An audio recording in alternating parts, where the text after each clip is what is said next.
नमस्कार मित्रांनो, सुस्वागतम. लग्नानंतर होईलच प्रेम या मालिकेच्या पुढच्या भागामध्ये आता मात्र पार्थ वाचावे म्हणून काव्याने मात्र दिवी आई समोर आता जे काही दिवे लावलेले असतात आणि ते दिवे मात्र आता विझत असतात. वाऱ्याची झुळूक येऊन ते फडफड करत असतात. तर काव्या खूप घाबरते.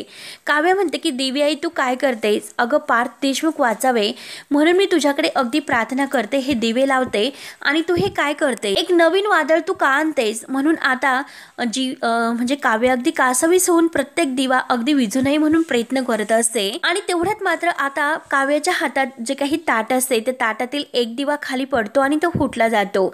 तोपर्यंत आता इकडे पार्थच्या जीवावर एक खूप मोठं संकट आलेलं असतं आणि आता मात्र पार्थ अगदी जोराने ऑक्सिजनची त्याची लेवल पूर्णपणे वाढलेली असते. आता मात्र पूर्णपणे एकाच वेळेस आता ऑक्सिजन लेवल कमी होते आणि मात्र पार्थचा जो काही श्वास आहे तो घेणं बंद होते. आणि तेवढ्यात मालविका म्हणजे मालिनी हे सर्व पाहते. मालिनीने हे सर्व पाहिल्यानंतर तिला धक्का बसतो. ती जोरात आता ओरडते आणि खाली कोसळते. आता पार्थचे वडील आता मालिनीला धरतात. सगळ्यांना एक प्रकारचा खूप मोठा एक धक्का बसलेला असतो. त्यानंतर आता इकडे काव्याबरोबर जे काही देवी आईच्या मंदिरात घडलेलं आहे तर ते बघून आता खरंच म्हणजे काव्याला सुद्धा खूप मोठा धक्का बसतो.